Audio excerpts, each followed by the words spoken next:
Did you know that the whole family, not just children, can benefit by drinking water that contains fluoride? It's a fact that in addition to brushing and flossing, the best way to keep your teeth is to drink fluoridated water.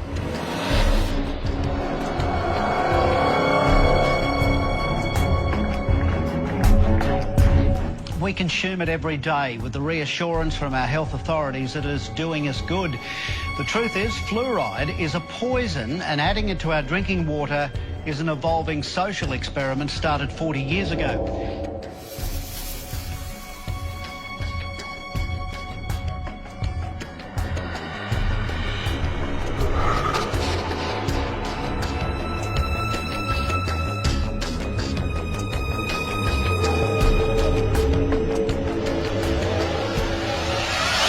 In the small county of Elbit, Georgia, on one of the highest hilltops, stands a massive granite structure known as the Georgia Guidestones. Perfectly aligned with celestial bodies, this American Stonehenge was erected sometime in the late 70s. The enormous structure stands almost 20 feet high, is made of 6 granite slabs weighing in at almost 250,000 pounds. The most astonishing detail of the monument is not its size, but the messages that are carved into it. Engraved in 8 modern and 4 ancient languages are 10 commandments for a new age of reason. The first directive is the most sinister and alarming to us all. Maintain humanity under 500 million in perpetual balance with nature. I have a question for you. How do you suppose they plan on eliminating over 90% of the population?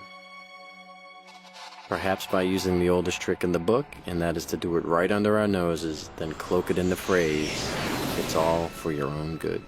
This series of films takes a closer look at the current pandemic of neurological disorders we are witnessing today, and more importantly, the relationship that heavy metal toxicity plays in the overall equation. Our food, our air, and our water are all under attack, and the most disturbing part is that it's by design. This first of 3 films investigates our water by focusing on fluoride. My name is Chris Maple, and this is our story.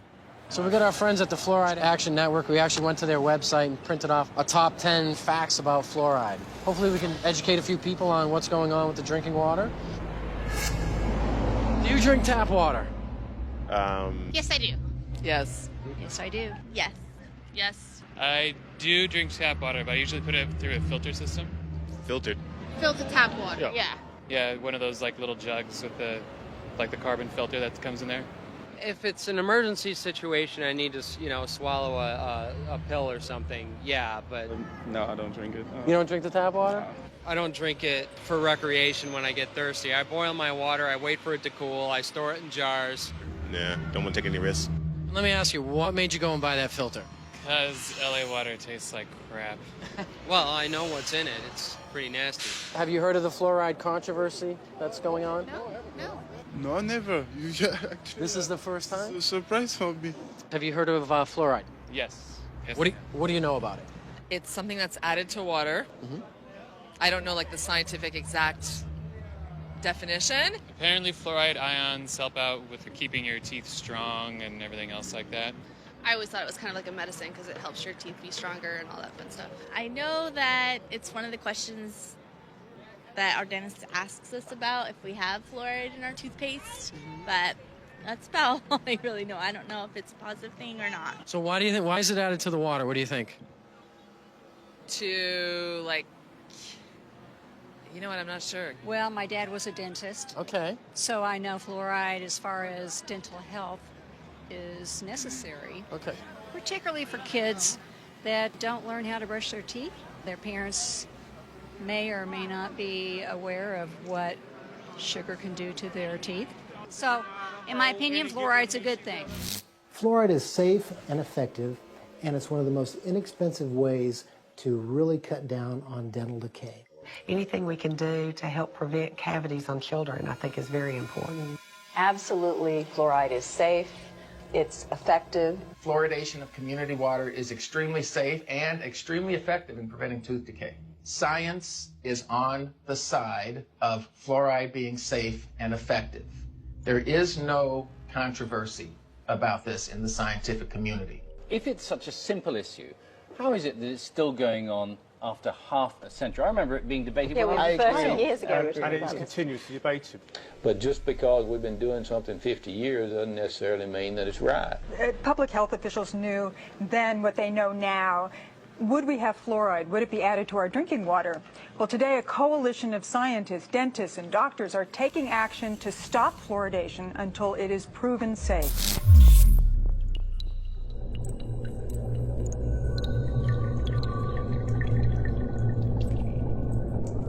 As I began my quest looking into the history of fluoride, I found what seemed to be a tangled web of information. While we agree that there are a number of different players in this game and paths to explore regarding the history on fluoride, for the sake of time, we will attempt to be as concise as possible.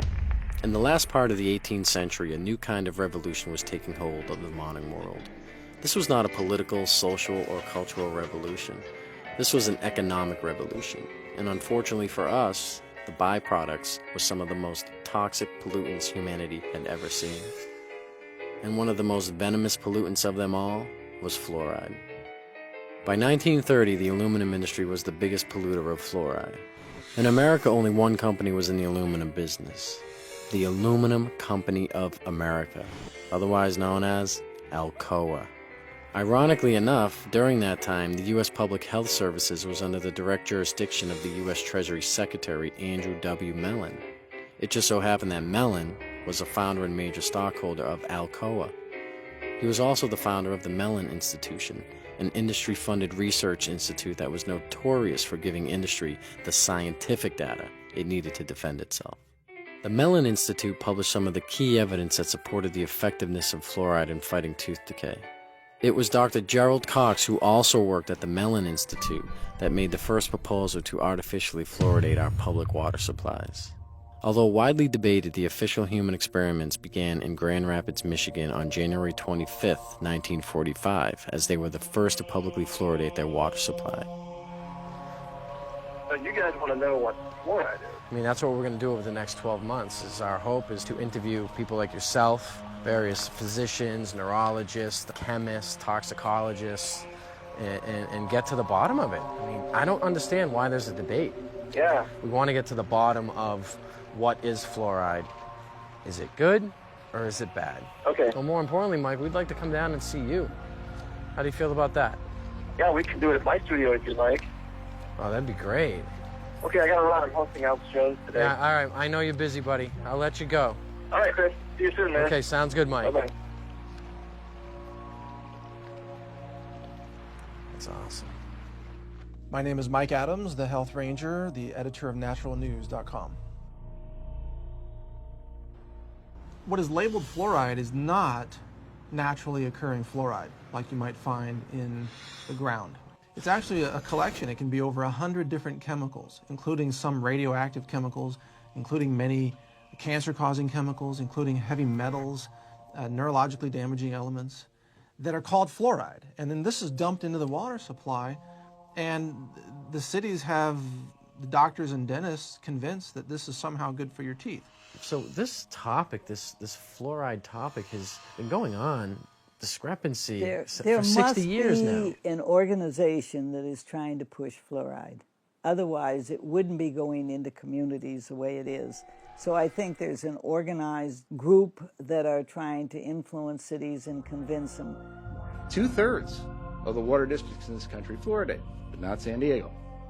80% of our 50 largest cities fluoridate, but not San Diego. Now that the water district is introducing fluoride, we have a unique opportunity to really make sure that this incredibly cost-effective public health advance gets to everyone in the city of San Diego. And I urge you to consider that. Since Grand Rapids began fluoridating in 1945, cities all over America have been slowly following suit. According to the CDC in 2010, over 73% of the public's water supplies are fluoridated. Presently, San Diego now finds itself in over a half-century-long fight to keep fluoride out of its water supply. That brings us to this man who has been on the front lines of this fluoride battle since the beginning. Well, my name is David Kennedy, DDS, because I'm a dentist. Graduated in 1971 from the University of Missouri at Kansas City. I have a degree in biochemistry and physiology from the University of Kansas and graduated from there in 1967. Dr. Kennedy, thanks so much for spending some time with us today and agreeing to meet with us at your house. We have a beautiful place here in sunny San Diego. Twice, San Diego voters have rejected it, 1954 and 1968. Now we're trying to put fluoride back into our water, and we're dead set against it. After years of debate, this water will have fluoride. San Diego has a long history of fighting fluoridation. It's the largest city in the country not to put the material in the water. There are people who think it's absolutely fantastic that we're doing this. Arian Collins is the city's water department spokesman. He says the city's desire to put fluoride in the water has nothing to do with improving dental health. It has to do with potential fines from the state. The city really doesn't take sides on the health issue itself. I mean, the city really has to abide by the state law. I mean, there's no question about it. We would receive major fines from the state if we did not comply. Now there's no turning back. There's no flavor or odor taste at all to the water that'll make any difference. It'll taste and smell just like the same as it does now. Odor's not Jeff Green's problem. It's not just the fluoride itself. He's already sued the city once over the issue. It's the fact that when you add something to the water to treat humans, unfortunately what they've done is they've skipped all the other processes that they would usually look at when you're going to put something in the water. Green says fluoride puts more arsenic, lead, and other metals in the system.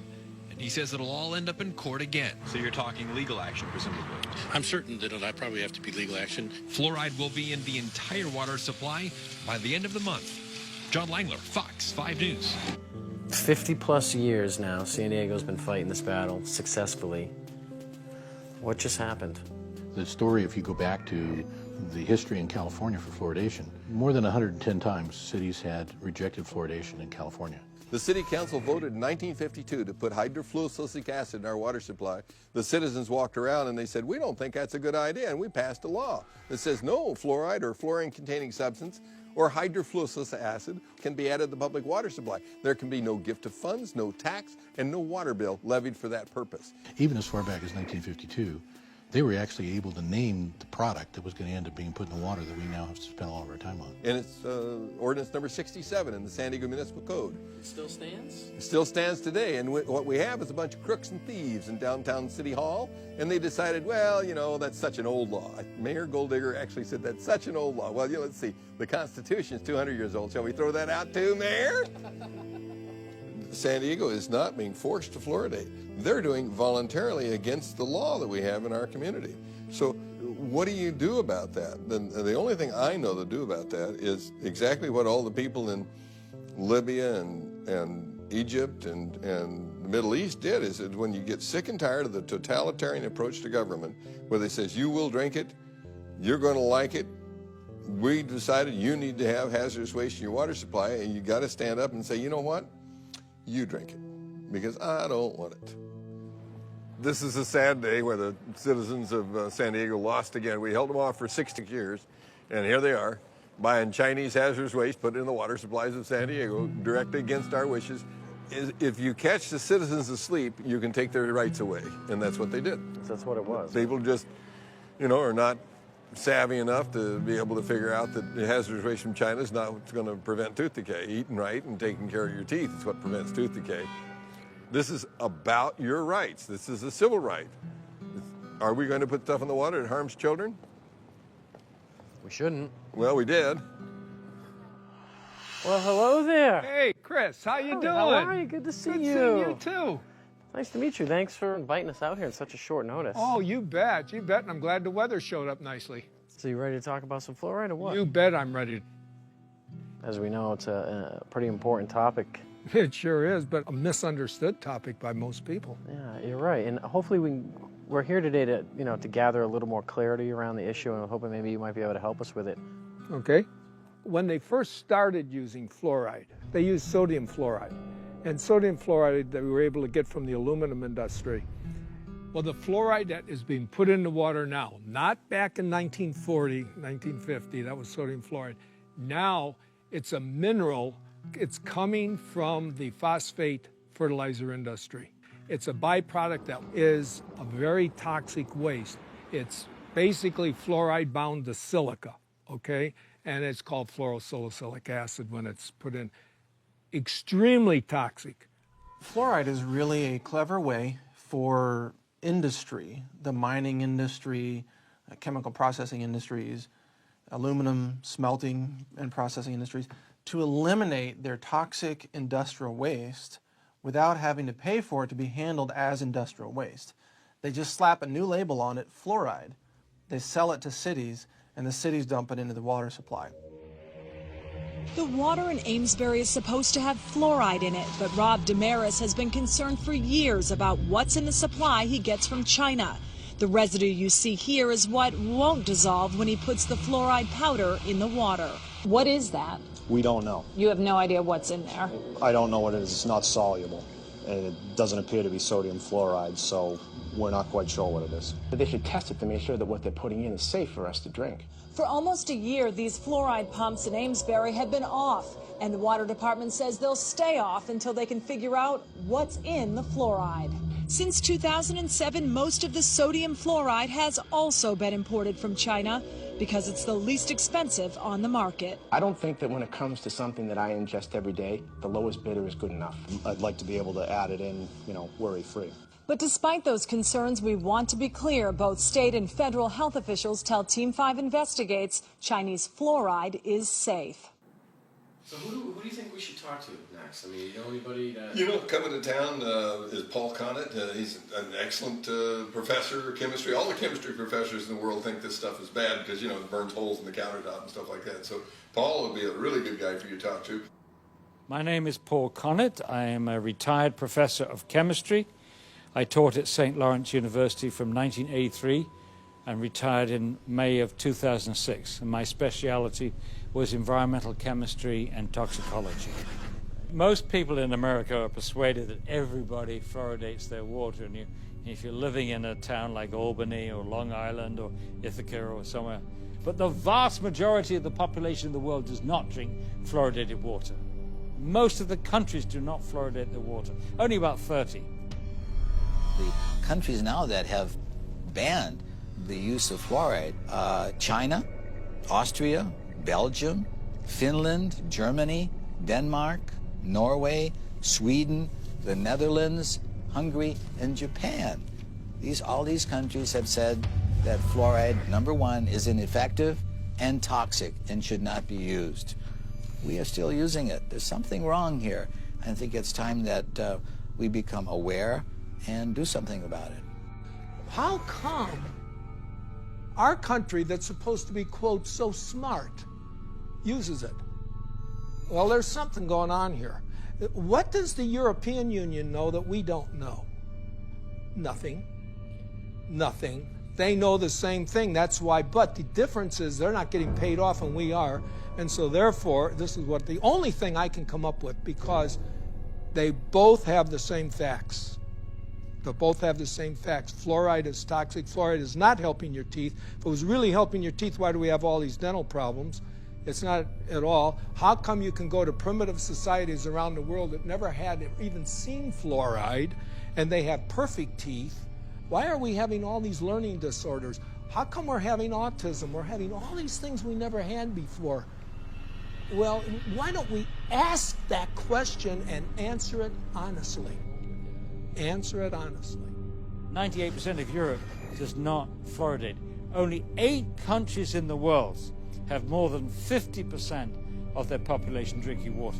America, Australia, New Zealand, Ireland, Israel, Singapore, Malaysia, and Colombia. Only 8. I am from Europe, so I'm really surprised. Yeah. 90% fluoride free. Yeah, you never knew that either? Okay. Well, they don't really tell a lot of people that statistic. In America here, we are 75% and growing, whereas all the other countries have been banning it. There's 2 main reasons why European countries explain why they never went along with this American practice.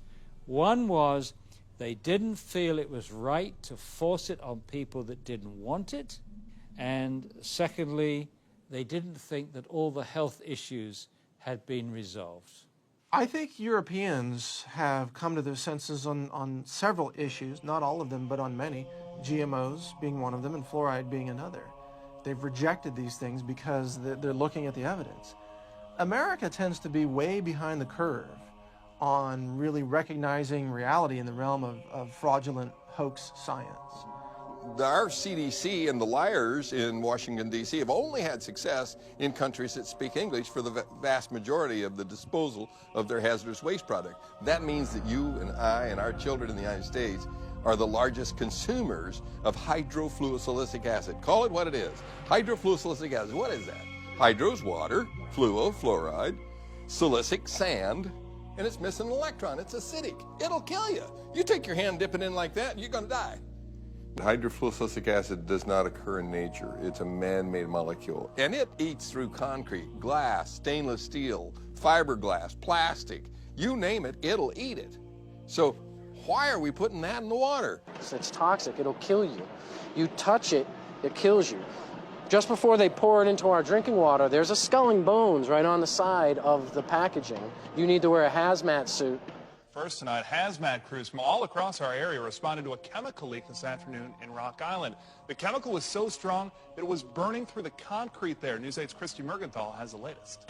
It was just before 1 o'clock Thursday afternoon when hazmat crews were called to the Rock Island water treatment plant for a chemical spill coming from this tanker truck. The chemical hydrofluorosilicic acid is used to add fluoride to the plant's water. After several hours, crews were able to clean up the leak, allowing operations to return to normal. They had to cordon off the area, obviously, but as far as the treatment of the water and the amount of water being used by the public, there's no effect on that at all. That's how they transport it. It's extremely aggressive. It'll eat through almost anything, including concrete. It'll eat through glass, steel, titanium, bricks, anything. It's crazy. Basically, is a hazardous waste byproduct of the manufacture of phosphate fertilizer. It's a mining byproduct. They dig up this rock. This rock is no good, as is. So you mix it with sulfuric acid, and this produces soluble phosphate. And that's what becomes the fertilizer. In doing so, they get all this fluorosilicate in there. It's a byproduct that they can't do anything with. It's a poison. So they sell it and make fluoride out of it. It was a fraud. It was a scam from the get-go. It is a means of getting rid of fluoride.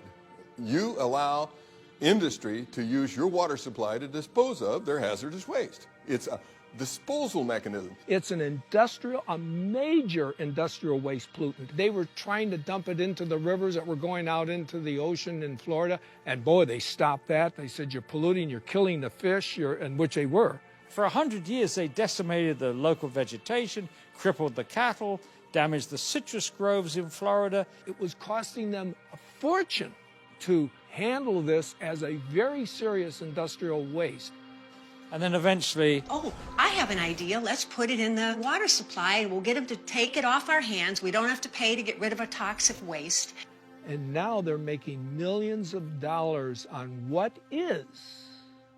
If you read it, it'll say what was. Well, I don't care what was. It still is an industrial waste product that is being added as our fluoridating agent.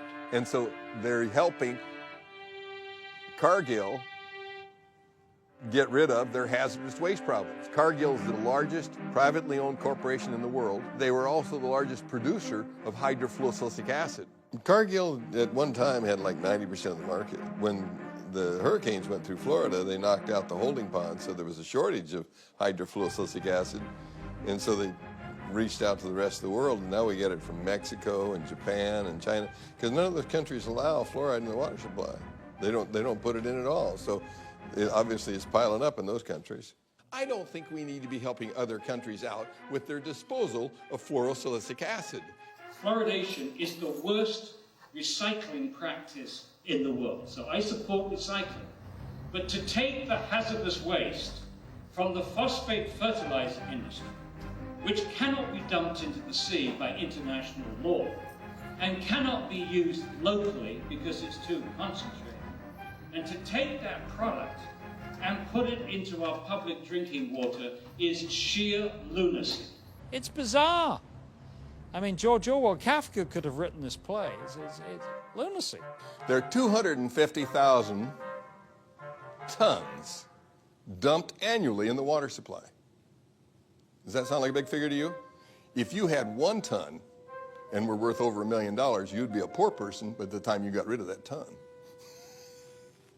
It's extremely expensive to get rid of. Come on, let's think for a moment. Maybe we should be adding cyanide.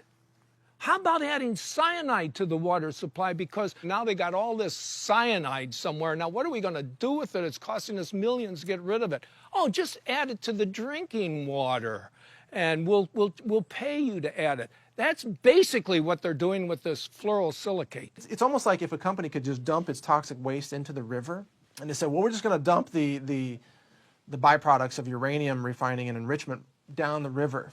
And we're going to say radiation is good for fish because it makes them brighter.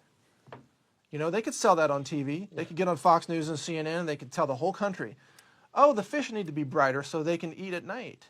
Otherwise, they might starve.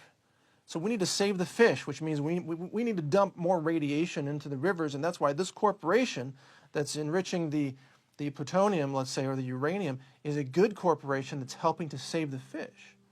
Now, I guarantee you, 9 out of 10 people would buy that, even though I just totally made that up and it makes no sense whatsoever. It's complete nonsense. Hydrofluorosilicic acid has no known benefit in human or any physiological system. It's not even useful in any mammal. So adding that to the public water supply for an alleged benefit is a fraud, and it's a crime against the citizens of this country, and it's cumulative over a lifetime. It is a very noxious poison, and you do not have to take my word for it. If you've got a Webster's dictionary, open it up. One of the definitions is fluoride, a violent protoplasmic poison. Then you have to go look up protoplasm. We are protoplasm, so violent protoplasm for us. Say, let's put that in the water and see how the kids turn out. Is there anybody that you know that might be willing to talk to us, perhaps a whistleblower, somebody who's been injured or...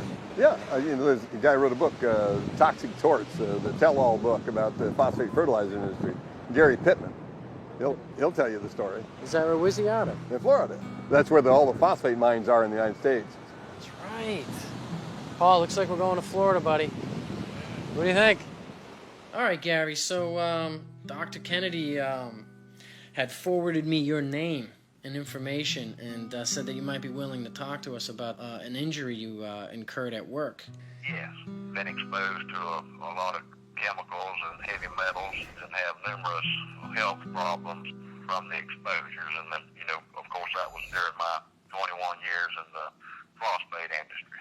Wow, 21 years. Now, are you still in the industry? You still working, or...? Stopped working in 1993 due to neurological problems, muscle disease, numerous problems that I didn't know what was going on at the time. Hey, Gary? How are you, my friend? Hey, good to see you. Here we are. We're in Jennings, Florida. We're at Gary Pittman's property with his lovely wife, Gloria. Been so kind to open up their house to us and let us come in and pick his brain a little bit about phosphate fluorides. So, Gary, what made you write this book? I wanted to leave a history behind on what happened to me and some of the co-workers here in this county. And it kind of gives the inside look at a phosphate plant, mainly the chemical plant where phosphoric acid is made. Former employees of Occidental Chemical Corporation have filed a lawsuit against the company. They say they have life-threatening diseases because the company did not follow safety procedures. Paige, they have diseases like leukemia, emphysema, and toxic brain syndrome. For years, doctors struggled to diagnose them, but finally they found a common link. It was the phosphate plant they all worked for. Gary Pittman started working for Occidental's phosphate plant when he was 18 years old. By 39, he was unable to work. Today, he can barely walk upstairs, suffering from emphysema, chronic bronchitis, heart disorders, liver dysfunction, and a long list of other problems. The diagnosis, toxic brain syndrome. It seemed like everyone over there kept a cold, like flu-like symptoms. We'd always refer to it as a type of chemical pneumonia. Gary and several other former employees are suing Occidental for failing to provide adequate safety education and gear. We asked our supervisor a lot of times if they would need to paint off of the car while wouldn't it hurt a human. And they would say that the human body wouldn't be able to get rid of that kind of stuff. One woman's husband died of bone cancer before his battle could make it to court. They messed up my life. They messed up everybody's life, and they're continuing to mess up other people's lives. They need to come in and realize and admit to what they are doing. Going into this employment, were you, aware of all the hazards? Or? No, not if I tell you, I'd have chosen another career. I was a pretty smart boy at the time, and I wasn't smart enough, I don't reckon. But see, back in those days, there were no computers. Right. You had no knowledge base like we got today. It was word of mouth. You going to work out there, man, they pay good money. What do they do out there? They make fertilizer. Well, we was farm boys. We handled fertilizer every day. Yeah. Well, Chris, what I wanted to do is I did not want to die without at least trying to warn people and tell people, if I could have read a book like the one I wrote before I went to work out there, I wouldn't have went to work out there. Right. Because it would have educated me and said, what I want to work there, this guy's sitting there with cancer, this guy's over here with leukemia. To me, I think I'd have chose another path. What would I say to myself if I was 18 again and looking for employment? Well, number one, what I would say to myself is money is not everything. You can't buy your health back once you lose it. If I'd have had the information that I have now, I would have evaluated this whole situation. If the company would have told me about the hazards and what I was going to be exposed to and what it could cause, and they knew. In 1972, when I went to work, the phosphate industry had been going on a long time in Central Florida. They knew the hazards, and they knew what happened to workers working there long term. And so did my company, but I don't think they tell them today. Still, huh? I just don't believe they do. Now, they claim they tell them about the hazards, but I don't believe they do, because if they did, they wouldn't have any workers. All we required to wear in the laboratory, that's where I started, was safety glasses. Let me see that old jacket. You see where it just ate right through that, huh? You can just be walking out on a pipe rack and sulfuric acid drip down on your back. I mean, it's going to burn you. It's going to burn right through your clothes. No hazmat suits, huh? Just a little jacket. If I knew it had been that dangerous and know what I know today, I would have never went to work out there to begin with. Let me ask you this: what are your thoughts on taking us over to the company that you work at? Well, that might be a little difficult. Wouldn't want to get caught out there or anything. They have security guards pretty much patrolling that area, but yeah, we could go out. I could show it to you. How close you think we can get?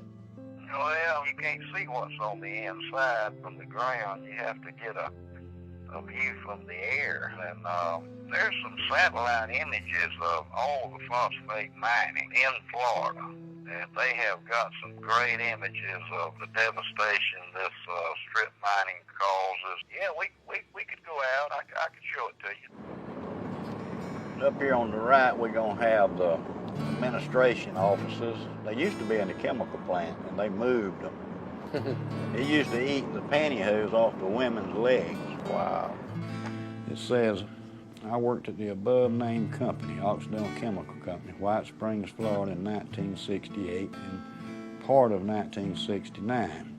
Our accounting department was located in the admin building, which at that time was located at the chemical plant. Many mornings when we employees would get out of our vehicles, women, these were secretaries and such, our pantyhose would dissolve off of our legs. It was explained to us that it was a chemical fallout, not to worry.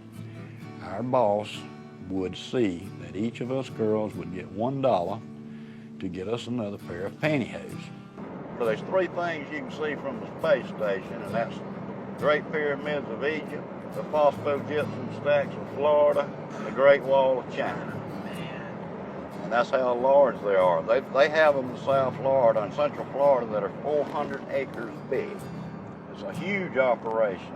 They dig cubic tons of rock a day. What is with the water up there? The pond water is water they use for the process, and it's recycled. The water is used over and over, and it gets stronger and stronger and more contaminated. how do they contain it? Just by building a dam like that? Dam around it, and that's what I was fixing to tell you. There's no liner under that stack. It's right on top of the ground, and it is leaching.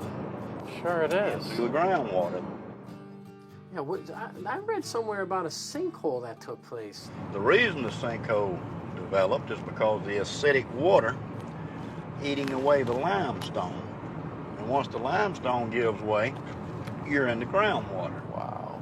Because in Florida, when you drill a well, you have to go through the limestone to get to the air. Sure. When that 84 million gallons fell through in there, it contaminated all this water around. It had to have.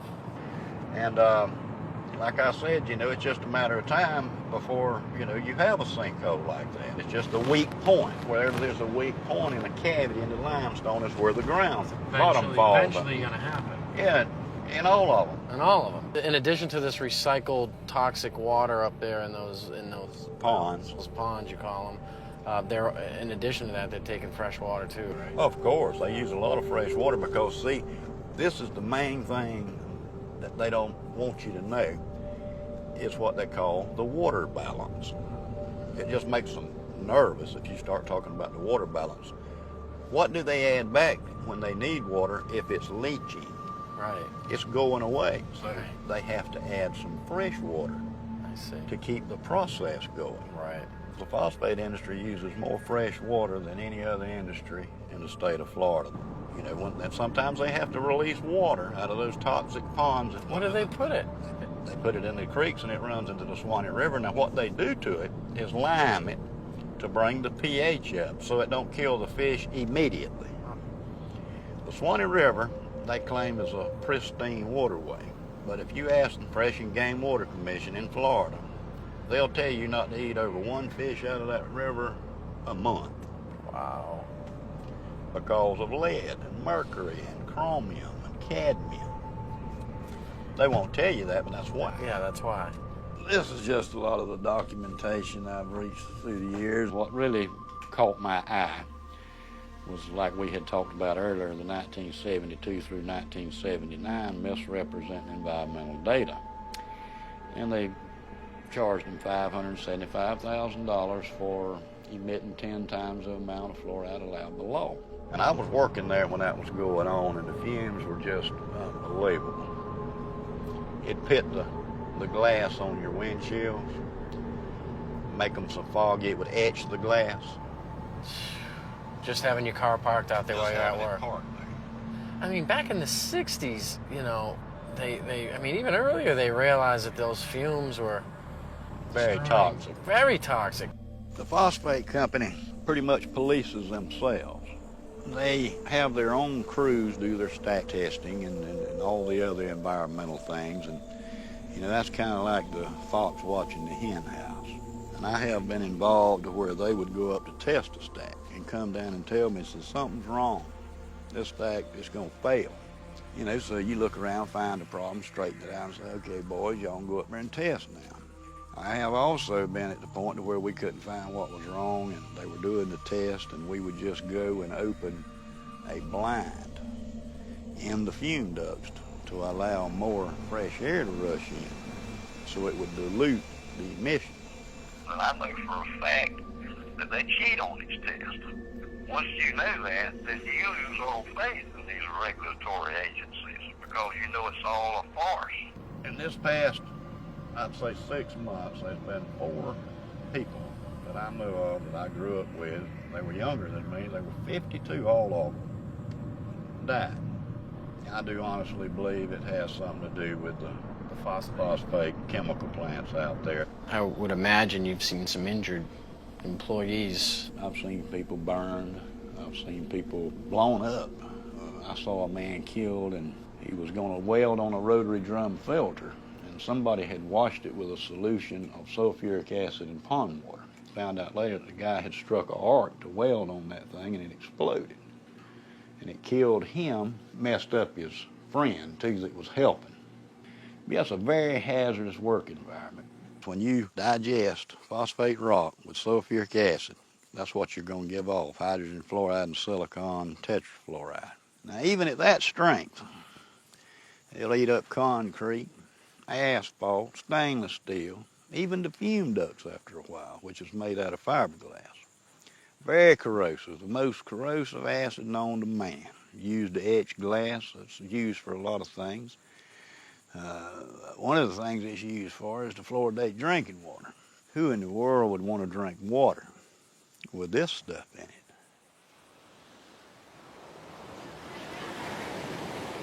Well, you know, as we're learning, it seems like there are no rewards to this. It just seems it's just all risks. It's all risk. It's a big lie. There's no benefit whatsoever. It's all risk. Let's get to the science. That's what I say. Instead of covering it up, let's look at the science. What do these fluoride chemicals actually do to human beings? There's all kinds of research out there showing it really disturbs the functioning of the body in a number of ways. Inactivates 62 enzymes, increases the aging process, increases the incidence of cancers and tumors up to 17%, disrupts the immune system, causes genetic damage, interrupts RNA and DNA, repair enzymes activity, increases arthritis, and is a system poison. These are all validated by scientific data. We have in America today all of the symptoms of hypothyroidism, obesity, heart disease, neurological impairment. I have been very sick. I was diagnosed with hypothyroidism about 10 years ago. There was no family history in my background that explained why I had this thyroid illness. What were some of your side effects? Feeling very cold, hair loss, concentration issues. It really controls your metabolism. So I had gained about 10 to 15 pounds, which is very unusual. I was very athletic my whole life and never was overweight. So I'd gained weight. I was sleeping a lot. Again, your metabolism is tuned down. Doing the research, fluoride is an irritant to your thyroid. Your thyroid wants iodine. And if it doesn't get iodine at the concentrations that it needs, then it gets whatever is closest that you're providing in the environment. If you look at the periodic table, you see that fluoride, chlorine, bromine, and iodine are all in the same column. That means they have very similar electronic structure and reactivity. So that's why your thyroid will uptake fluoride and chlorine when you're not giving it enough iodine. It's a gradual accumulation of the fluoride and the other things you're exposed to out there that just gradually wears on you through the years. And that's one reason it's hard to pinpoint a health problem. Because, you know, you work out there 6, 7, 8, 10 years before you start noticing things, and then it's almost too late then because it's already done the damage. But I've been real weak and just lethargic. Yeah. So when the blood work come back, the guy asked me, he said, "What have you been doing?" I said, nothing the last few days. I've been laying on the couch at home, you know, I ain't felt well. He said, "You sure you hadn't fell off of a building or something?" He said, "Look," he said, "you have a muscle destructive process going on." That was exactly what he told me. And I said, what does that mean? He said, "You got a muscle destructive process going on and there's nothing I can do to help you." Dave, so what we're learning is kind of frightening because it seems to me that once it's in your body, is it there to stay? Yes, you can't get it out. You can cut some of the harm by mitigating the damage and avoid it like the plague, but you really can't get it out because it's stuck in your bones. And that's why you have all the skeletal symptoms, you know, the joint pain, the arthritis, and all that stuff. The first signs that fluoride is poisoning your bones is pains in the joints, stiffness in the joints, pains in the bones. Well, you go to the doctor with pain in a joint, he said, "Oh, you got arthritis." Well, arthritis, joint, ritis, pain. Oh, okay, joint pain. So we got somebody speaking to us in Latin. "Oh, you got joint pain. Super duper." We have millions of people with arthritis in the United States and in fluoridated countries, 1 in 3 adults. Nobody's ever looked to see if some of those arthritis cases may have been caused or exacerbated by fluoride. Just not looking. Are bones with more fluoride stronger or less strong? And the answer is less strong. And they got studies where they tried to give them a dose of fluoride, sodium fluoride, to cause an increase in bone mass. It did, but it weakened the bone itself. So those are case-controlled studies. That's the gold standard in medicine. So we have case-controlled studies showing that if you give people fluoride, It accumulates in their bones and it causes the bones to become white, opaque, increases the bone density, decreases the bone tensile strength. And they actually took bone that was removed from people for the purpose of replacing a joint or a hip, put it in a little device here where you put a weight on there and snap it, and they showed that the more fluoride in the bone, the quicker it snaps. Have you ever wondered, how come everybody has hip replacements, knee replacements? I mean, you can go on and on. I can think back when I was a kid, that didn't happen.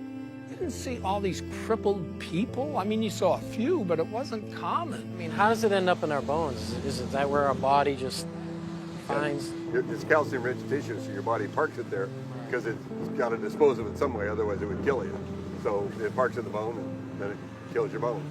What it does once it fills up with fluoride, that you get little spikes on the outside of the bone. If you take a hand and take a bone and run your hand up and down a normal bone, it's slick, and that's because muscles move around on the bones when you're running or jogging or lifting weights and all that stuff. Your muscles are moving around on your bone, and it's slick, so it doesn't hurt. Well, if you make that bone the texture of sandpaper, then when the muscle moves around, the fascia tears, and it hurts to move. And so fluoride accumulates in calcium-rich tissues, which are bone, ligaments, cartilage, joints, and teeth. So you have to look at this as if you have a lifetime body burden, and the less you're exposed to, the longer you can go before you develop symptoms. The first most irrefutable symptom of fluoride exposure is pain. And that's what we saw. My wife and I filmed a documentary in China. And pain was the hugely significant symptom that they all had. They couldn't even work. And, you know, in China, if you don't work, you starve to death. Have you ever heard of dental fluorosis? No. No. It comes when somebody's overexposed to fluoride. Awesome. That's a picture of very mild dental fluorosis. And so is that. You know, that young girl came to see me to get that fixed because she doesn't think that's beautiful. She thinks that looks bad when she smiles. And I think everybody else agrees with her. They say 41% of American teenagers have this condition. So this is the white spot. So it's been there. It's a little scary, you know, knowing that many people, we don't even know, what's in our water. Fluorosis can become more severe than a simple white spot. In severe cases, it can deform a patient's teeth. When you see spots on the teeth like this, that means you gave the child enough of a poison that the cells that were making that organ didn't make it right. They made it wrong. When I was a child, I was overexposed to fluoride. There are streaks of that in my teeth. So you learned that early on then? I knew, yes, those teeth are very brittle, and so I have cavities more frequently in those teeth than other ones that don't have the evidence of the fluorosis. Maybe you've seen it. It's white, chalky spots on your teeth. And I was told that those are calcium buildups. From the fluoride. Okay. I don't think I had really, really strong teeth to start with, but I did have some teeth that they just broke. The last time this happened, I was eating a baked potato, and it broke two out. Baked potato? A baked potato, and it broke two out. Did you notice anybody else in the plant losing teeth? Yeah. We talk about it a lot at the plant. So the ADA, people in office, the people who are in these regulatory agencies, they're aware of overexposure to fluoride causes dental fluorosis, correct? Yeah. They know of that, right? And they know that dental fluorosis, the teeth become weakened, they chip, they fall out. Brown, spotted, ugly, wear away real fast. Yes, they know all of that. We took California. We took the whole state. There's no difference in dental care costs for welfare from one end of the state to the other, regardless of the amount of fluoride in the water, whether it's 0.1, 0.2, 0.3, no difference. So if there was a tremendous benefit, you ought to be able to see that, and it doesn't show up at all in the computer data. So that's why they won't debate you. And although fluoride can help with your teeth, if either chemical is consumed in high amounts over a lifetime, it can lead to cancer, skin conditions, bone disease, and other health issues. I was very angry because nobody had told me about the effects of fluoride. If I'd have known what fluoride would do to the teeth, I would never ever have let her have fluoride toothpaste. There is a recent lawsuit in Maryland, it's a federal lawsuit, a woman who believed the medical establishment at the time when her daughter was an infant. She gave her daughter 90% of her diet intake of water was this fluoridated baby water. And so the daughter grew up with severe fluorosis, and to get that corrected, dental restoration is about $100,000, and they can't bear that burden. So they are suing Nestle and Gerber. So putting it in a baby bottle when the child doesn't have any visible teeth, there's no way on God's green earth that can have anything except a negative impact on that child. But they sell it in the grocery store as baby's first water. I've seen that for years. How do we educate women to not buy this for their babies? And this is why we wanted the warning for infants, because they're the most at risk. They drink their weight in water within 2 or 3 days. If you and I did that, we'd be drinking 22 liters a day. I mean, it just goes back to the whole, these regulatory agencies that are supposed to, be kind of looking out for our best interests, and as you know, they're not. I say they have a duty to warn. They have a duty to warn you. Not one manufacturer of formula says, by the way, don't use the tap water. Women, infant, and children, WIC program. We contacted them. They refused to tell mothers not to use the tap water. And you know what she said? It would damage the fluoridation program. Fluoride is safe and effective, and it's one of the most inexpensive ways to really cut down on dental decay. Fluoride is safe and effective. Fluoride is safe. Fluoride is safe and effective. Well, there's a study from 20 years ago showing infant mortality was higher in fluoridated communities. Is that why? I don't know. Why didn't they do a follow-up study? I think that would be interesting to know. Children have died, you know. There's been a case of a child who swallowed this. The dentist left the room. The parents didn't know. The kid swallowed it. Had to be rushed to hospital. They couldn't save him. He died.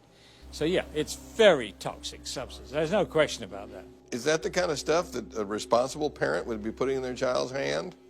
FDA in 1997 required manufacturers of toothpaste to put this warning label on it. It's the same as you'd have on a loaded .38 caliber pistol. Keep out of reach of children. And only use a little pea-sized amount, which is about the same amount that would be in a bottle of water. And if that amount is swallowed, call the Poison Control Center or seek professional help immediately. So if I drank a bottle of water, should I call the Poison Control Center too? This is just insane. So this is what 2 different organizations say. One says, don't swallow it. Why did they put that on there? They put that on there because there were 10,000 calls a year to the Poison Control Centers from children made ill by swallowed toothpaste. 10,000 calls, and you know for every call there's 5 that didn't call. And there are only Poison Control Centers in half the states. So that means 100,000 children are made ill by swallowed toothpaste. It's insane to put a deadly poison in a child's hand and say, go brush and be sure and spit out, Johnny. Fluoride has been a slow process of introduction into the dental profession, where it's commonplace for us to consider fluoride as the thing to do to help decay. Well, we now know, statistics have shown us, that fluoride is not working. It's very toxic to you and can cause everything from cancer to depression. So, yeah, it's a serious issue. Fluoride is obviously not for everyone. We've now found out that fluoride can harm babies. And we also know that it's been admitted that there are other groups that can be harmed by fluoride. The Center of Disease Control in the 2005 report indicates that Black Americans and Mexican Americans had a higher rate of dental fluorosis than white children. There is a gene that African Americans have too. And so their intestine is grabbing the lead with both hands, and then the Hispanic kids just have one, so they're just grabbing the lead with one hand. The Caucasian kids don't have either one. So the lowest level of lead's actually in the Caucasian kids, and then Hispanics up 400%, and the African Americans 600% when you put silicon fluoride in the water, and that's because they have a genetic predisposition. Everybody's dose is different. That's what's critical here. Your dose, my dose, and African Americans' dose, Hispanic, we all have genetic differences, and that process window may be this big, but you know what? They've decided that everybody gets the same, and that's where the problems happen. There's no single dose that is good for everybody. Which makes water fluoridation with hydrofluorosilicic acid a crime against humanity. And it's time for them to stop. What it does, it causes minorities, especially lactose intolerant minorities, to suck up lead like a sponge and end up with learning disorders and be imprisoned for violent crimes. That's Fluoride Gate. So if you want to Google Fluoride Gate, you will come across the black ministers of America decrying the addition of hydrofluorosilicic acid to the public water supplies because it is a racist policy that causes disproportionate harm. It causes disproportionate harm to babies because they're little people and they drink a lot of water. It causes disproportionate harm to people who are dependent upon the water supply and cannot afford to buy bottled water or buy a nice fancy system that actually takes it out. The president of the Coalition of African American Pastors has said, why wasn't the black community told that blacks are disproportionately impacted by harm from fluorides and fluoridated water? Nobody told me until I learned about this a year ago. It's very expensive for the ordinary family to avoid fluoride once it's in the water, and that is the nub of Fluoride Gate. That is the nub of why these civil rights people in Atlanta are speaking out, because they recognize that families of low income are unable to avoid this if they wanted to. You can see that when you graph it by race, that there is a lot more injury to the minorities. 14% for the Caucasians, 21% for the African Americans. Mexican Americans, or 16%, have very mild dental fluorosis. Very mild is 25% of the second most damaged tooth. This is insane. The worst damaged tooth, we don't even count that. If it's just one tooth, throw that data out. If it's two teeth that are damaged, it's the lesser of the two evils. When you go to the next one, you see mild, which is 50% of the second most damaged tooth. Caucasians again at 4, African Americans at 8, Mexican Americans at 5. This is less than 50% of the second most damaged tooth. They call that mild. And then we go to moderate. And this is where the entire surface of the tooth is a chalky white. The National Academy of Science identified this as a HELP effect. Severe is where parts of the teeth are missing. There's a substantial percentage of the children in the United States in fluoridated communities that have severe dental fluorosis, partly from the fluoride tablets, which shouldn't be on the market, partly from swallowed toothpaste, partly from eating things like Cheerios that are 10 parts per million fluoride, partly from drinking the water. How much do they say is safe, and of course, is it? The EPA has listed 4 parts per million as being safe. They said, oh, 4 parts per million is perfectly safe for everybody. Well, one's not even safe for the baby, and they just lowered it down to 0.7. Well, they're headed in the right direction, but not fast enough. When they get it down to 0, I'm going to be okay with that. But otherwise, you know, it's not safe. The federal government today recommended lowering the levels of fluoride in your tap water because of growing cases of spotting on the teeth of American children. The recommended reduction is 0.7 parts per million. 0.7 is not going to solve the problem because you can do the math on a baby. 0.7 is going to poison the baby. Not quite as fast as 1 did, but 0.7 is still going to poison the baby because the dose exceeds the dose that's known to cause harm. And you know what the next dirty trick they're trying to do? They're raising the EPA's estimate of the dose that causes harm. I'm sorry, didn't we just figure out that there's a bunch of children with funny-looking spotted teeth and we needed to lower their exposure, and you're going to raise it? It was explained to me by people in the Netherlands, particularly Dr. Hans Muhlenberg. He said, you know, in the Netherlands, we know what it's like as a country to lose your freedom, to live in a totalitarian society, which was run by the Nazis because the Nazis overran Netherlands. And so we know what it's like.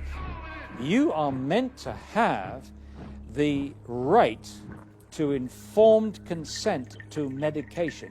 What we're doing in a fluoridated community is we're doing to everyone what a doctor can do to no one. A doctor says to you, he says, look, this glass of water is going to do wonderful things for you. It's going to cure your ingrowing toenails. It's going to make you less bald. It's going to do X, Y, and Z. Drink it. And you say, no, I don't want to drink it. You must drink it. You've got to drink it. I'm your doctor. I'm telling you, you've got to drink it. If he or she tried to do that to you, he or she could lose their license. You're not. You've got to tell the patient what the drug is good for. You've got to tell them what it's bad for, the side effects. And then they, in theory, make up their minds. This has been ripped away from us.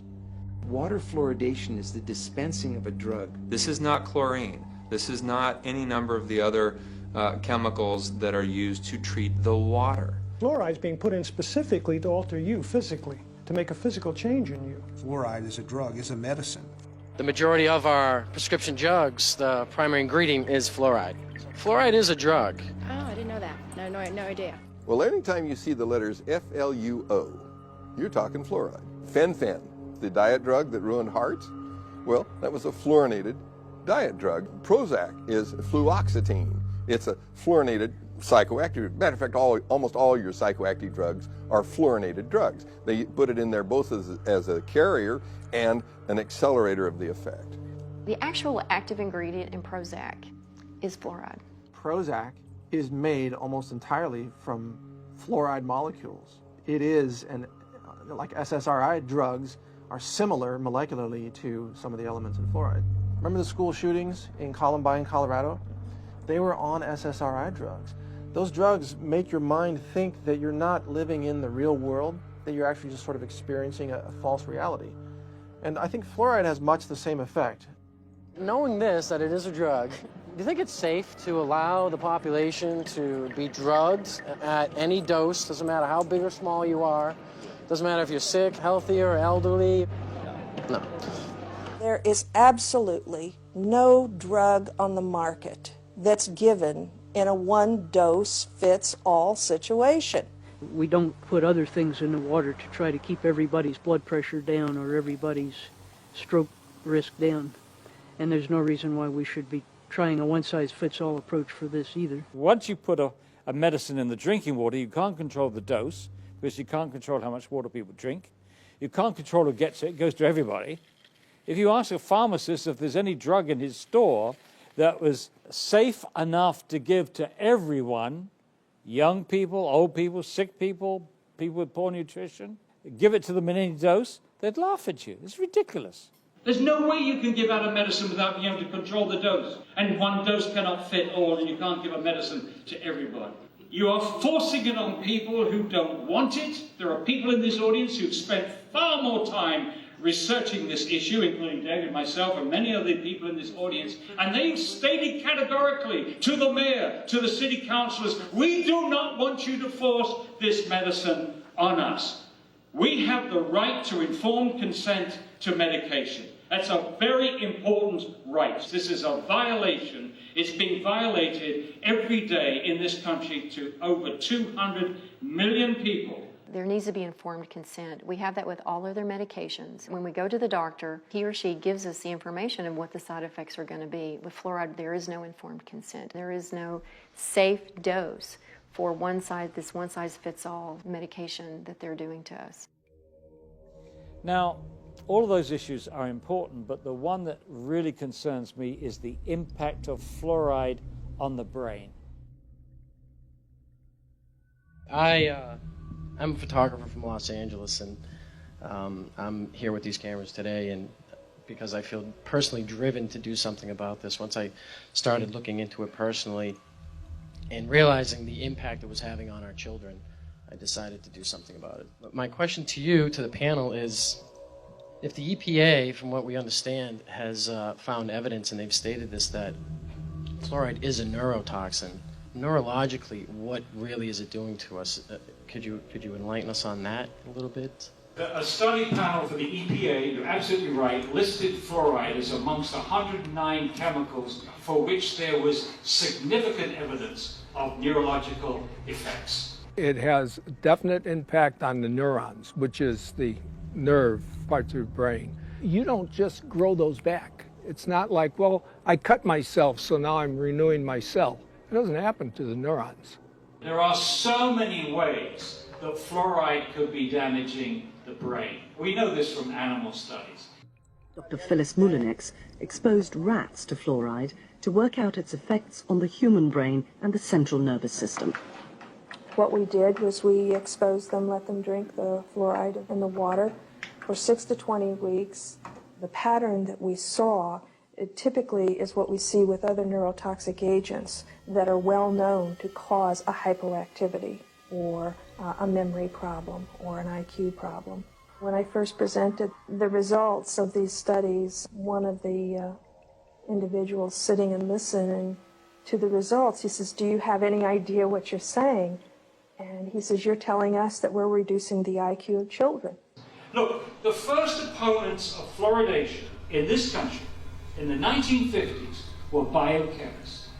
These biochemists had used fluoride in their experiments to poison enzymes. And they, including Dr. James Sumner, who won the Nobel Prize for enzyme chemistry at Cornell, and he said, fluoride poisons enzymes. You don't want to put this substance into the body. Poisoning enzymes is what makes people sick. Poisoning enzymes is what kills people. It's highly likely that you're going to get subtle effects on the brain that the parent is not going to notice. No wonder that our children can't read and write. It's no wonder because we're damaging their brains with a stupid preventive dentistry program that doesn't even work. We have behavioral studies, and we have 24 IQ studies, 24 studies which now show an association between fairly modest exposure to fluoride and lowered IQ. They've actually got it down to a 1 milligram dose of fluoride causes a 0.59 loss in IQ points. The average IQ is 100. So if you're 95, you're in the back of the class napping because you can't understand what the person in the front is saying. And you're going to get a nice job pushing the broom around. So what if you got twice that dose? Okay, you're down to 90. So what they showed in studies in other countries is that you lose all your genius out of your society. You've damaged the intellect. But new research from China supports Dr. Mullenex's conclusion that fluoride affects mental development and IQ levels. I've heard a great deal about a chemical that can be used on the teeth to help prevent decay. Is that a good thing to use? It certainly is.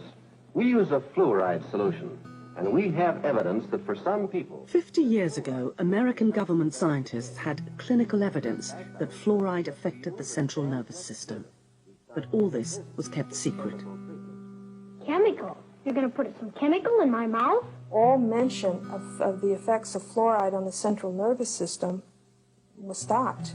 In my view, fluoride is where lead was in the early 70s. That argument lasted about 10 years, and it was finally proven that, yes, low levels of lead, lower than caused visible symptoms, was in fact damaging a child's mental development.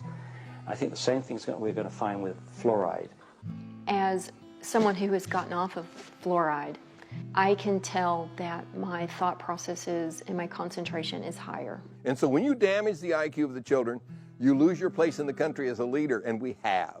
And that's because of the damage that our government has allowed to happen to the intelligence of our children. If there wasn't research out there that's shown conclusively that it affects the brain and the neurons, that it affects the immune system, that it affects the bones, and it is incorporated into your body, fluoride bonding is strong. You get something with fluoride bonded, it's not easy to get it off. Well, what's going on? Fluoride is now in thousands, and I really mean thousands of products where it has worked its way in, and I don't understand why. I had a good friend of mine come up to me one day when I still lived in the valley. He says, Karen, he says, look, there's fluoride in Cocoa Pops, and there's fluoride in Fruit Loops, and there's, I'm going, what? What the heck is it doing in that stuff? Pesticides operate in a lot of cases because they have fluoridated compounds. Sadly, the dentists have begun to add fluoride to their filling materials, their cements, they even put a varnish on children's teeth. I don't believe these have been legitimately FDA approved. I've checked on them. There's no new drug applications on file for fluoride to be ingested, and none have been submitted. So if you're going to give a child a dose of fluoride, show me the FDA approval where that's beneficial and even safe. It doesn't exist. I've been collecting water labels from my travels. There's baby water, which is a crime. You can go to a CVS pharmacy right now and you can find a gallon jug of water. It's called nursery water. And it says it's formulated with extra fluoride for growing babies or something like that. It should have a skull and crossbones on it. It should be like, if you want to kill your baby, feed them this. It's that bad. There's a lady that was crippled by drinking Lipton iced tea. It took almost 10 years for the doctor to figure out what her problem was. She was bent over like this and had terrible back pain and kept going back to the doctor saying, you know, my lower back hurts. They identified the fact that she had skeletal fluorosis, and it came from instant Lipton iced tea. And you tested all these waters? All of them. So. And all of them contain fluoride? All of them. All of them. It's in so many things that you just don't realize. So one thing that we're learning is that fluoride is virtually in everything. That's why it's so imperative to get it removed from our community, because it's not just our tap water that's contaminated, but the majority of these products contain fluoride. The problem is anything with water in it has this toxic chemical in it, fluoride. Does that frighten you? Does it alarm you? That's really scary, especially since I have a newborn here that's living off of formula. So whether it be milk, juice, mustard, ketchup, cereals, it's in everything. When you water your plants with tap water that is fluoridated, the plants take it up, then you end up eating it. You can't boil it out. Distilled water has fluoride in it as well. You can't evaporate it out. The only way to get it out is to have it turned off. We took with us in our documentary in China a little fluoride tester from the Lamotte, L-A-M-O-T-T-E, Lamotte company. It's called an ion-specific electrode. One thing we should do, Paul, is maybe go see Dave Kennedy and get that fluoride tester. Good idea. Then we can test all the products. Let's test all the products. So basically what we have is a means of testing everything under the sun for fluoride, including water, and you can test anything you want to. So what you do is you start off with your standard beneficial dose of fluoride, 1 part per million. Like all you do is you start out here and you standardize it, and when it comes to 1, you stop it. Gotcha. And you're all set. We know it's calibrated because this is 1 part per million. Exactly. Every restaurant I go into says, oh, we have a filter. And so I always invite them, well, give me a sample and I'll test it for you. And so here's the Adams Avenue Grill. When you test it, you come up with the same as the tap water. Once you get fluoride in, it's hard to get it out. Is it all right if we use this thing or what? Sure. Take it with you. So today is our big test day. Paul and I have gone out and we bought the majority of bottled water brands that we could find in my local supermarket. We're going to test it. We want to find out what exactly is in it as far as the fluoride and what levels. We're also going to be looking at tap water today too.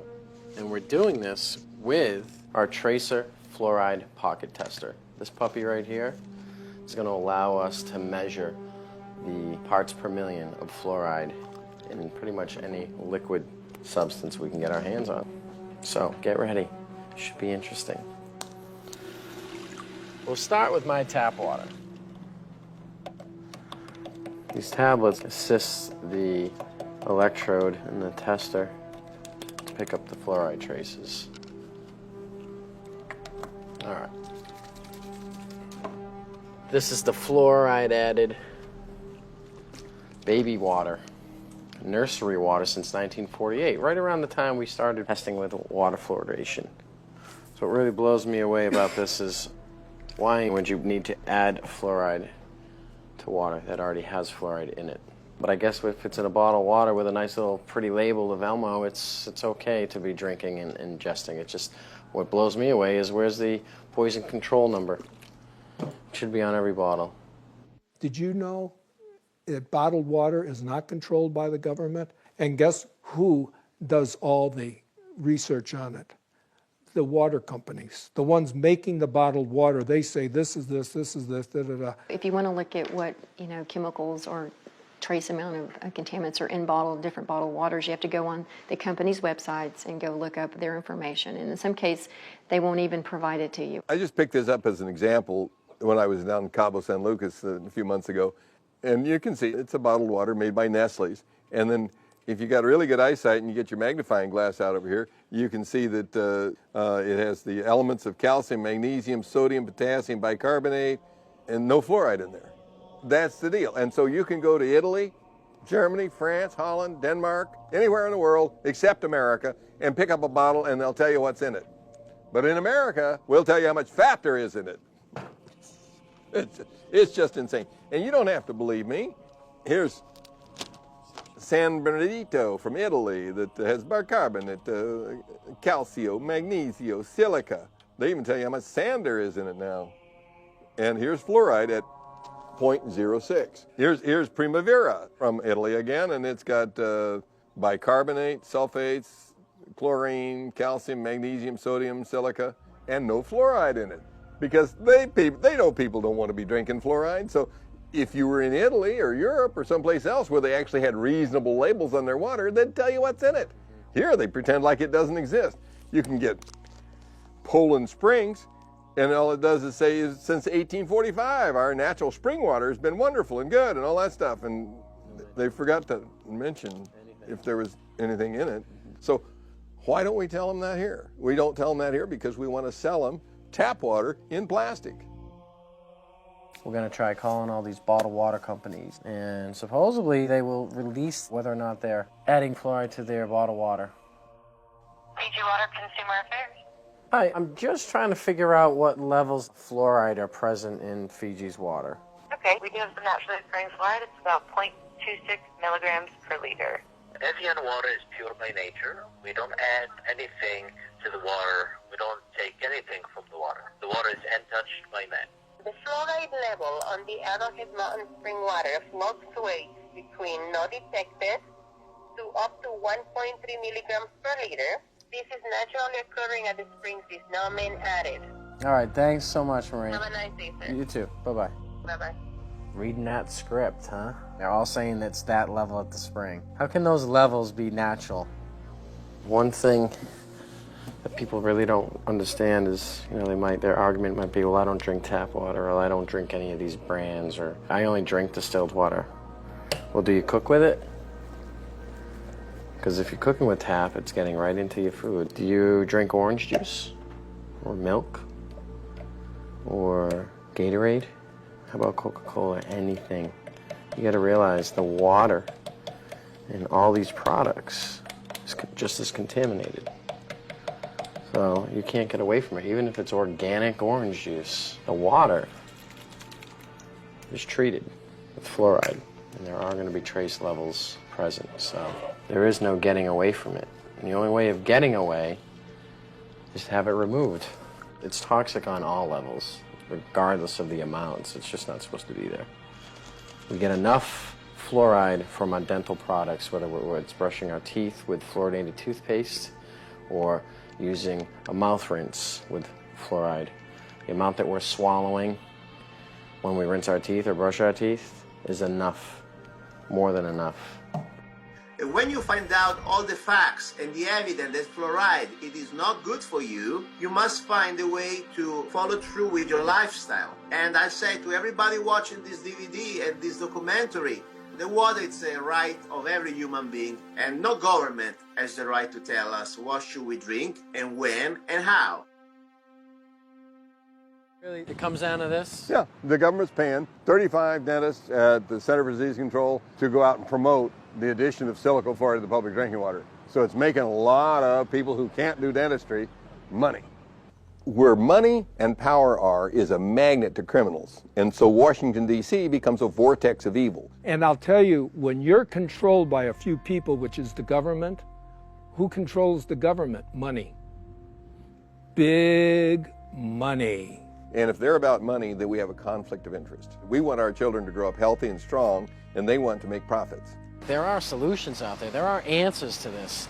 There's a ways to get around and possibly clean up your system. What can we do? There are some simple things that individuals can do. You can buy a household RO filter, reverse osmosis, that removes most fluoride but not all. You can use countertop filters and sink filters. Many of them have carbon block elements and other media inside that can collect many of the harmful elements that are packaged along with fluoride. It's called the Berkey filter. It's a 2 parts component. You fill it up with water. There are 2 carbon active filters. They're really powerful. They clean every type of metals, every type of chemicals, and also most of the bacteria. I can put water from any type of swamp, put it here, and be drinkable. In my house, we've done away with plastic packaging as well, and if you look close enough, you'll notice these 5-gallon jugs are all glass. These water vendors are virtually everywhere, and the best part about this option is that I can get 25 gallons of the cleanest water I can find for $5. And for those of us that can't afford a reverse osmosis system for our house, it's a good start. Remember, it's all about limiting your exposure. But the big problem is You can get the best water in the world to drink and cook with, but what are you going to do about your shower? In fact, I would even say don't shower in tap water. That's so toxic that, look, where I live now, I'm drinking and showering in either rainwater or well water.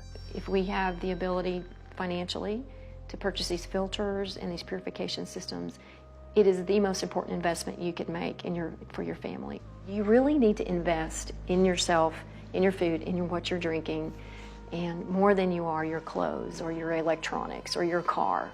It is the priority. When you accumulate all these chemicals in your body, you have to do something to get rid of it.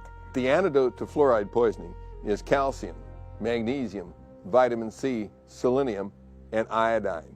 And you can get rid of it with perspiration, which is saunas. You can get rid of it by drinking more water and having it go out in your urine. The right diet can bind to those elements and help clear them out.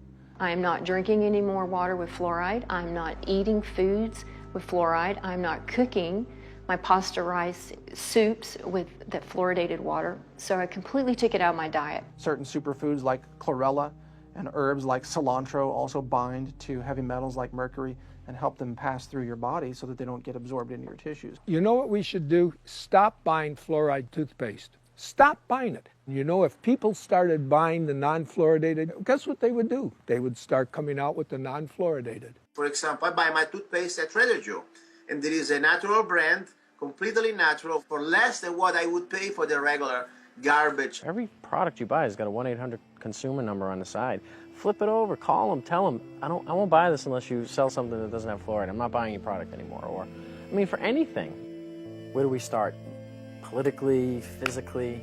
There are two strategies for really getting fluoride out of the water supply. One is that you can have the citizens, protest, go to the city council meetings, rise up against the chemical tyrants, and demand clean water. Just demand clean water, that's it. And if more people would do something like this instead of just turning a blind eye, that's what's wrong with our country. People see wrongdoing, but they just pass it by, let somebody else take care of it. So I imagine you're kind of going to be the Lone Ranger standing up and saying, I don't want my water medicated anymore. We should be calling our congressmen and trying to say, hey, What are you doing out there? What are you doing around the well? That's our water.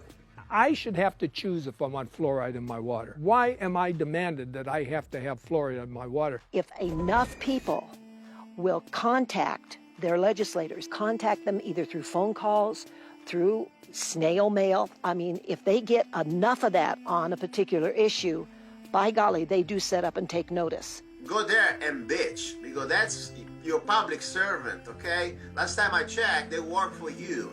You got to get a lot of people angry enough that they'll go out and stand in the rain and tell the city council that they're not going to get reelected if they don't do what we tell them. They're not going to keep their seat if they continue to poison our water. If you follow the democratic process, then this issue has already been solved.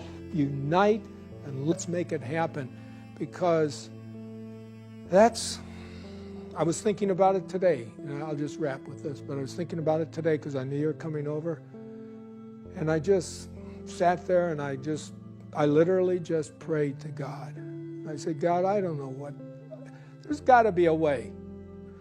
Open up a way that we can help this nation and the world get its health back, and let health be the #1 priority, and profits this next, not profits over health. And let's let people get the truth. This is all about us taking our world back. It's the time to scream louder, to be bolder, and to show them that we cannot be afraid. It's time that the people stand up, the silent majority, for their health. Get it out of your community, and then you can drink the water at home, you can drink the water in your office, you can drink the water in the restaurants and in friends' houses, so you don't have to worry anymore. All right, folks, so here we are. We're right back where we started in San Diego, right in front of City Hall. Let's recap the whole fluoride thing, shall we? Fluoride is not regulated by the FDA, the CDC, or the EPA. All these regulatory agencies seem to have washed their hands of it. China, Japan, Czech Republic, India, Israel. I mean, the list goes on and on and on. Apparently here in the U.S., there seems to be no debate whatsoever. And according to the ADA, science is on the side of fluoride. Not only are the politicians crooked, but apparently the scientific community's for sale too. Is there any truth? How frightening is that? Let's remember that list of side effects, shall we? We have dental fluorosis, bone disease, thyroid gland suppression, the list of cancers, lower IQs. I mean, don't even take my word for it. Even the EPA has done animal studies that show dementia-like side effects at 1 part per million. 1 part per million. That's the level of fluoridation in our tap water. I mean, doesn't that make you sick? That's what got me going. Once I started realizing what's happening to the children, I mean, I couldn't sit still, and I don't know how everybody can just sit back and let this happen. Just please, I beg of you to just look into it. And once you're armed with this knowledge, you'll be able to maybe make the educated decisions to protect yourself and, more importantly, your loved ones. Because isn't that what this is all about? If these regulatory agencies aren't going to do it, then it's up to you. I just want to thank you from the bottom of my heart. You're such a sweet, sweet soul. Again, Charlie, thank you so much for letting us come by here today. Well, I would just like to say, great speech, man.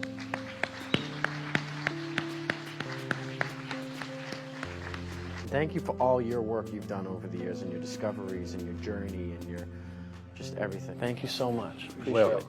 Thank you. Thanks, Paul. You're a good You man. too. You're the man. Okay, Thanks so much. Thank you. Appreciate it. Thank you.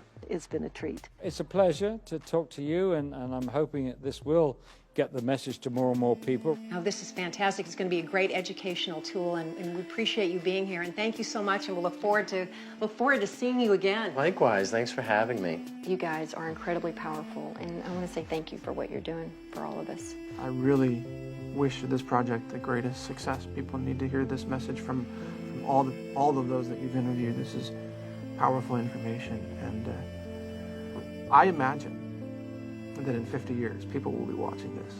You know, some DVDs will survive. Yeah. Yeah. I just got the chills. And they'll be watching this, and they'll look back and say, there were some filmmakers who did know what they were covering, who weren't willing to just sell out and do some explosions and on-screen sex and this and that. They actually had a message for humanity.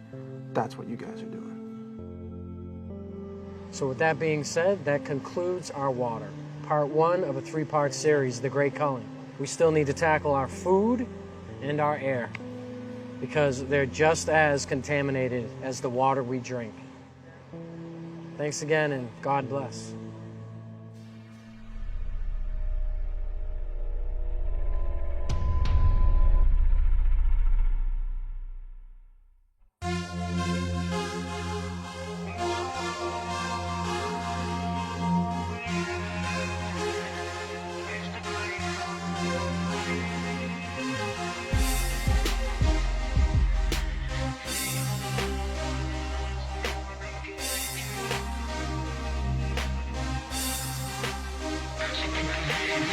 Whoever thought this would happen in a lifetime? The tyranny, depopulation of our own kind.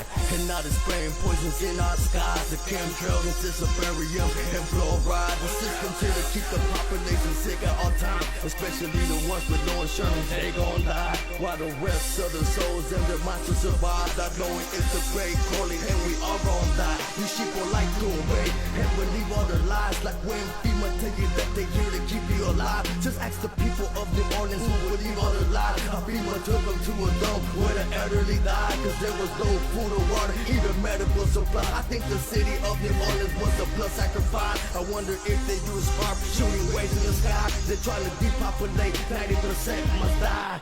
It's the great call, it's the great call. Shit, it's the great call, it's the great call. Fight or die, it's the great call, it's the great call. Shit, it's the great call, it's the great call. Yeah. Fight or die. It's not just physical, it's spiritual, Illuminati. Illuminati want your mind and soul. Conspiracy? No, not me. Research yourself and you'll see. Think hard, they pulled the card, got your uncle stuck on crack. Big rims on cheap cars, got you thinking that you ballin', dog. Cover babies for like Marisol. Planned Parenthood trying to cut your balls. McDonald's on the minute get cancer, dog. But I bet you didn't know that at all. Fake alien attack will start it all. Who put that mark on all of y'all? Like in the Holocaust, go murder y'all. So what you choose, fight or fall. It's the great call. It's the great call. Shit.